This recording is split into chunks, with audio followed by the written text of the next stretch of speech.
Wizzy, we just had an extraordinary week here in Houston, capped by maybe one of the greatest games of all time.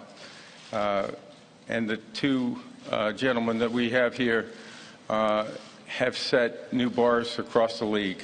5 Super Bowl championships and 4 MVPs for Tom Brady, cementing his legacy as not just a great Super Bowl performer, but maybe one of the greatest players of all time. And this duo, Coach Belichick, with his success of 5 Super Bowls, cementing his legacy as perhaps the best coach of all time. And it's a great honor for us, for me personally, to have both of these guys here this morning. So, Tom, come on up. Get your trophy.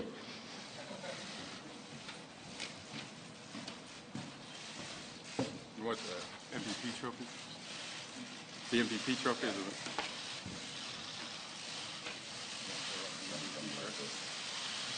You can throw that around him.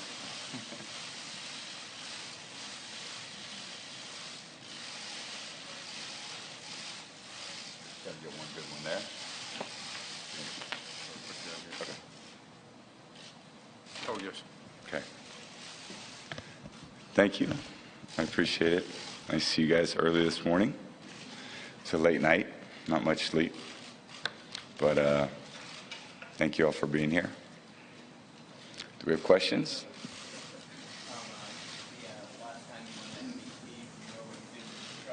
Yeah. I think James White deserves it. It'd be nice for him.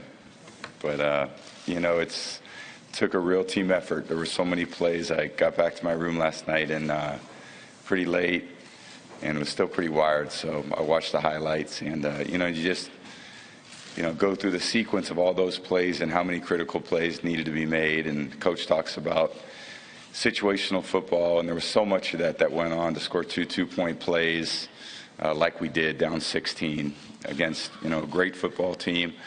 And it was just a great team performance. So I'm so proud to be a part of this team. You know, we faced a lot of adversities over the course of the year and overcame with a lot of mental toughness. And it was just a great way to really culminate the season. You know, we've gotten to this game before and not finished it off the way that we wanted. And, you know, it took a kind of a miraculous effort to do it. And just so happy that we were able to get it accomplished. Tom, right here, Tom Lydon from Fox 25. First of all, congratulations. Thank you. Secondly, a little housekeeping first. Do you have any update on where the jersey is? And then the third part of the question is this. What can happen? Is this the next step in the process to improve the relationship between you and the commissioner?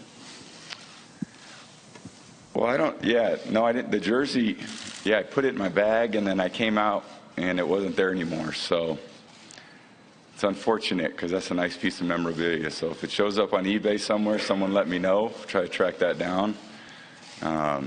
So it's just such an exciting game, and you know, it's an honor to be here and have the commissioner present us with this trophy. You know, it certainly means a lot, and you know, my kids will be happy to see that trophy. They always ask, "Daddy, what about the trophy?" And you know, I get to bring them one home, so it's pretty cool. Tom, Peter Schrager, NFL Network and Fox Sports. You mentioned the adversity and what you've had to deal with this year, both professionally and personally. Last night, when you get back, you get a chance to consult the whole thing and take it all in. What are your reactions when it's just you and your family and you're in an intimate setting on what this last year has been like?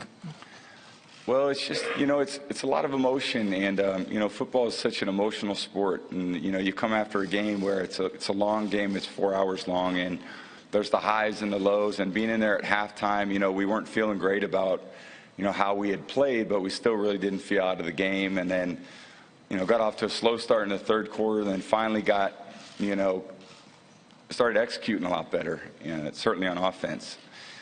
So you're pretty spent after the game, and I think there's a lot of emotions from the lows of, you know, not playing great to the highs of playing great, and then finally, you know, at the end, you know, it was just a great way to finish. So to celebrate with my teammates and then to see my family, it was just a night I'll never forget. So it's just a great win for our team. And like I said, there's so many great teams I've been a part of, and just happy that this team, will be able to be mentioned with some of those other great teams because of ultimately the way that we finished the season. Tom, just here. Matthew Sherry from Gridiron Magazine. It's well documented that Joe Montana is a childhood hero of yours. What does it mean personally to surpass what he did and indeed any other quarterback by winning the 5th Super Bowl? Yeah, I was, blessed to grow up in the Bay Area at a great time, and we went to a lot of 49er games over the years, and, Steve Young and Joe Montana were my idols, and they still are. So every time I get around either of them, I get, just excited to see them. So, for me to be able to be a part of 5 championship teams is, it's a great feeling just because I've been a part of 5 great teams, and all those teams have been different in their own way, and it's so hard to win, and we just been blessed to be able to be a part of a great organization that it's a lot of great teammates over the years, so many great coaches that put us in a position to win, and that's all you can hope for as a player. And our coaches, they put us in the position to win, and then we as players, we go out and we try to lay it all on the line. And it's great for this team to be able to lay it on the line like we did last night, with everything at stake, and then make enough plays to win the game against a team that was a great team. They gave us all we could handle, and I give them a lot of credit. They're a great football team. Matt played a great game. Their defense played a great game. They had pressure on us all night, and again, it took a lot of great plays for us to overcome the deficit and the hole that we dug, but we were able to do it, and we'll be able to celebrate together for a long time. So I think that's just a great feeling. Morning, Tom. Sal Palantoni from ESPN. Morning, Sal. Congratulations. Thank you. Tom, after the game, I saw you on the riser and you were looking for your mom. And then you had that moment with her. Describe that moment and what it was like for you and your mother. It was great. It was great. She's been through a lot, way harder than what I went through last night, way harder than what our team went through last night. And my dad's been there every step of the way. So they set such a great example for me, and, all families go through challenging times personally, but, she has a lot of support and a lot of love, and I was just happy last night to be able to celebrate with her. And, she hadn't been to a game all year, so what a hell of a game for her to be at. And, it was really great. It was great to celebrate. My sisters were there, my wife, I had all my kids, my little girl was there. And, so it'll be nice to go home and spend some time with them. They haven't had their dad around very much lately. So it'll be nice to, go home and be a dad for a little bit. Morning, Tom. Frank Carpano from NBC 10 in Providence. I was wondering what your perspective was on Julian's catch, and if you've seen the video, and if your opinion of it has changed at all. Yeah, I saw the catch on those beautiful screens in that stadium, and that was a ridiculous play. I mean, just unbelievable. Jules has had a great season, great career. I mean, he's matured so much as a player, and he's one of my best friends, and I trust him so much. He's always someone I'm looking for, and it was a big situation, and we've had a few catches like that go against us, and it was nice for one to go for us at a big moment. So it was a big play on that drive, and I still don't know how he came up with it, but he did, and it was a great play at a great time. Morning, Tom. Ben Volen from the Boston Globe. Congratulations. Thank you very much. Last 2 Super Bowls, America's gotten to learn about a couple of unsung heroes. For you guys, last time Malcolm Butler, this time James White. Yeah. His season didn't end so great in Denver last year. Can you talk about some of the growth you've seen out of James White this year? Yeah, I was telling Coach earlier, James White is like my oldest son. Like, he just does everything right, and you can never get mad at him. because even when he doesn't make the play, he feels worse about it than you do. So he's just the best teammate.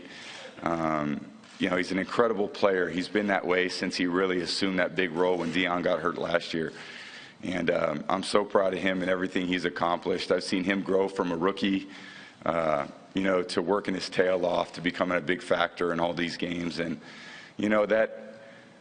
that particular role in our offense, in the Kevin Falk mold, in the, Danny Woodhead mold, in the Shane Vereen mold, and ultimately, what, Deion and what James have done has been incredible for our offense, because they're tough matchups. And not only can they run, and not only can they catch, but they pass protect too. And there's a lot of toughness, and they're so well coached by Ivan Fears, who's a great coach for our team, and he gets those guys so ready every week. And it's just a great performance by him when we needed it the most on the biggest stage, and he really came through for us.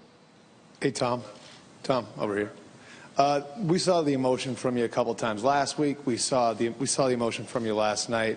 I was just wondering how you went about compartmentalizing all of that for those 4.5 hours yesterday, and how important that was. Yeah, I'm a pretty emotional guy, so that's for the most part during the game, it's channeled toward the emotion of the game and bringing my enthusiasm and energy for our team.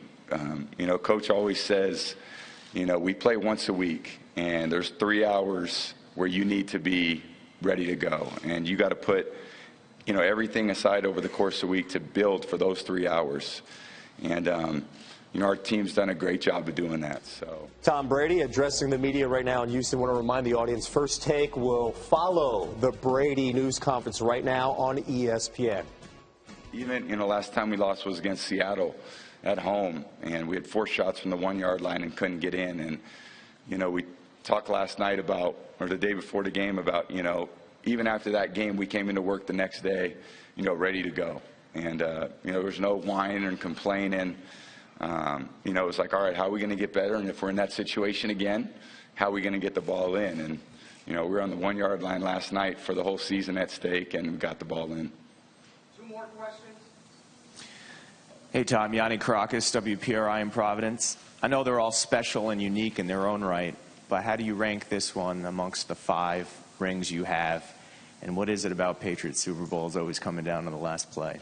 Yeah, that's a good question. They have all come down to the end, and that's okay as long as you win. So keep them exciting, and I wish we could get away from someone. We just haven't played well enough to do that. But we played well enough in a lot of these situations late in the game to get the job done, and we were able to make just enough plays last night to get the job done too. So it was just a great performance by a great team against another great opponent that I have a lot of respect for, and I give them a lot of credit because they gave us all we could handle. And but I'm just glad we won. Tom, hi, Gary Myers, New York Daily News. Hi, Gary. Congratulations. I saw how upset you were in the locker room last night about the jersey. So I have 2 questions. First of all, had you intended to give it to your mom or to your parents, and did that factor into it at all? Those are pretty special ones to keep, but what can you do? I'll take the ring, and that's good enough for me. And then have you had a chance to reflect on it at the age of 39, what you've accomplished is almost unprecedented, or probably is unprecedented in team sports anywhere? I don't feel 39. I hang out with a bunch of 20-year-olds, so that makes you feel pretty young.